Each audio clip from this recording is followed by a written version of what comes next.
तो रिएक्टिविटी में हमारा ये लास्ट टॉपिक है, इंक्रीजिंग और डिक्रीजिंग ऑर्डर में। रिएक्टिविटी आ जाती है एल्डिहाइड और कीटोन की। तो रिएक्टिविटी में जब क्वेश्चंस आते हैं, 2 ही तरह के आते हैं, या तो SN1 या 2 मैकेनिज्म से रिलेटेड आते हैं, या फिर एल्डिहाइड और कीटोन दिए गए होते हैं। तो एल्डिहाइड और कीटोन में आपके कोर्स में सिर्फ न्यूक्लियोफिलिक एडिशन रिएक्शन के अकॉर्डिंग रिएक्टिविटी लिखनी होती है।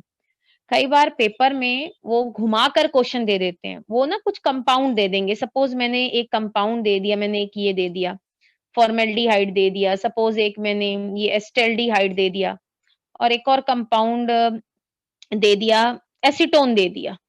मैंने बोला इनकी रिएक्टिविटी लिखिए विद ग्रिग्नार्ड रिएजेंट। अब आप कहेंगे ये क्या दे दिया, मुझे समझ में नहीं आया। तो याद रखिए, अगर का एल्डिहाइड और कीटोन की रिएक्टिविटी पूछी है तो वो न्यूक्लियोफिलिक एडिशन रिएक्शन की ही बात कर रहे होंगे, क्योंकि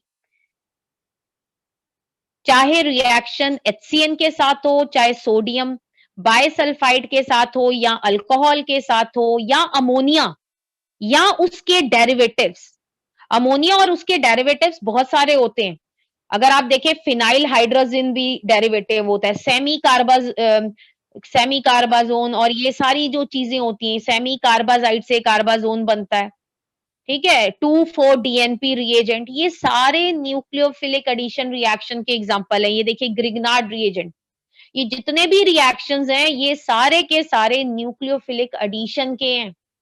तो पेपर में कभी भी कंफ्यूज मत होइएगा। बस इतना, अगर मान लो नहीं भी ये याद रहते आपसे, तो ये चीज ध्यान रखनी है आपने कि एल्डिहाइड और कीटोन में जो भी ऑर्डर पूछ रहे हैं रिएक्टिविटी का, वो न्यूक्लियोफिलिक एडिशन रिएक्शन की ही बात कर रहे होंगे, क्योंकि वही तो आएगा जो आपके कोर्स में है। वो आउट ऑफ कोर्स थोड़ी ना क्वेश्चन दे देंगे।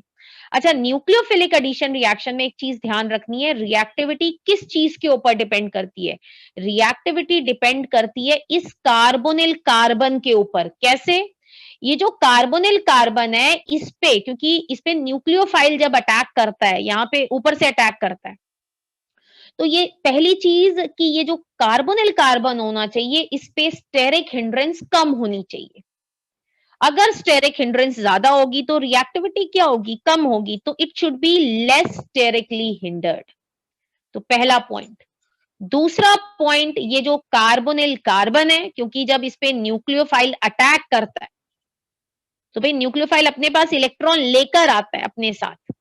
तो ये जो कार्बन है ना, ये जितना ज्यादा इलेक्ट्रोफिलिक होगा, मतलब इसके ऊपर जितना ज्यादा एक तरह से लगा लें पॉजिटिव चार्ज होगा, उतना ज्यादा ये रिएक्टिव होगा। तो 2 पॉइंट है, एक तो ये carbonyl carbon should be less sterically hindered, दूसरा इसकी इलेक्ट्रोफिलिसिटी क्या होनी चाहिए? ज्यादा होनी चाहिए। तो अगर आप कंपेयर करें, ये मैंने कीटोन बनाया है, तो कीटोन के अंदर अगर आप देखें, अगर मैं ये एल्डिहाइड बनाया, एक तो अगर आप देखें भीड़ भाड़ किसमें कम है? इस वाले में, इसको ए बोल देती हूँ, ये बीच वाले को बी, इसको सी। अब आप बताइए कौन सा कार्बन ज्यादा स्टेरिकली हिंडर्ड है? कौन सा ज्यादा हिंडर्ड है, ए, बी या सी? मैम सी। सी। तो इसका मतलब इसकी रिएक्टिविटी इस कारण से भी कम है क्योंकि कार्बन जो है वो लेस जो है, it is more sterically hindered.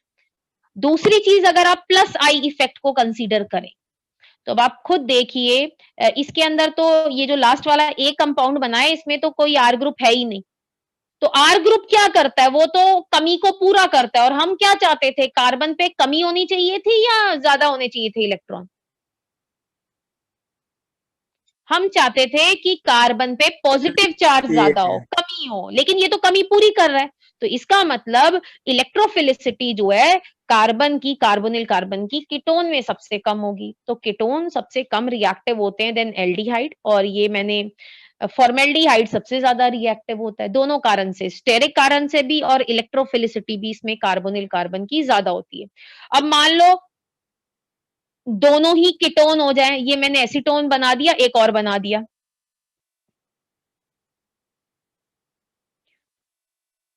ये डाई इथाइल कीटोन बना है। इसको जर्नल नाम बता रही हूं मैं, डाई इथाइल कीटोन, या इसका जो आयुपैक नेम होता है वो होता है 1 2, इसका नाम होता है पेंटेन 3 ओन। बाकी अच्छा आप इन दोनों में देखें, दोनों में कीटोनिक ग्रुप है, तो दोनों में हम क्या देखेंगे? कार्बोनिल कार्बन पे देखिए स्टेरिक हिंड्रेंस किस में ज्यादा है, पहले वाले में, ए वाले में या बी वाले में? मैम बी वाले स्टेरिक में ज्यादा। हिंड्रेंस किस में ज्यादा है? मैम बी वाले में। बी वाले में। बी वाले में, तो ये कम रिएक्टिव होगा, तो एसीटोन ज्यादा रिएक्टिव होगा एज कंपेयर टू ये डाई इथाइल कीटोन। और मैम ठीक है, तो ये इलेक्ट्रोफिलिसिटी से चीजें भी देख ध्यान सकते रखनी है। हैं। और लास्ट पॉइंट एक और, कि अगर आप एरोमेटिक एल्डिहाइड को कंपेयर करें एलिफेटिक से, तो जो एरोमेटिक होते हैं इनकी रिएक्टिविटी जो होती है वो कम होती है। तो कम होती है, दो कारण से कम होती है। एक तो रेजोनेंस की वजह से, अगर आप इसके रेजोनेटिंग स्ट्रक्चर बनाए ना, तो रेजोनेंस की वजह से ये देखिए, क्योंकि जो ये जो CHO ग्रुप होता है ना, इसमें अपने अंदर जो होता है it has minus are effect, और ये जो रिंग है ना इसका जो होता है एक तरह से प्लस आर इफेक्ट होता है, ये दे देती है। तो ये इलेक्ट्रॉन जब दे रही है, ये जो रिंग है, रिंग का प्लस आर होता है, फिनाइल रिंग का। इसका अगर आप बात करें CHO का क्या इफेक्ट होता है, तो माइनस आर होता है ना, ये खींचता है। तो ये जो आपकी जो रिंग होती है, ड्यू टू, आप सिंपल अगर प्लस माइनस में कंफ्यूज हो जाते हैं तो आप इतना लिख दिए, ड्यू टू रेजोनेंस, ये जो कार्बन है, कौन सा कार्बन, कार्बोनिल कार्बन, इसमें इलेक्ट्रोफिलिसिटी कार्बन की क्या हो गई, कम हो गई। इस वजह से ये लेस रिएक्टिव है देन एलिफेटिक एल्डिहाइड। और दूसरा रीजन आता है, अगर आप ध्यान से देखें, स्टेरिक हिंड्रेंस भी इसमें क्या है, ज्यादा है, क्योंकि बल्कि ग्रुप प्रेजेंट है। ये सबको समझ में आ गया?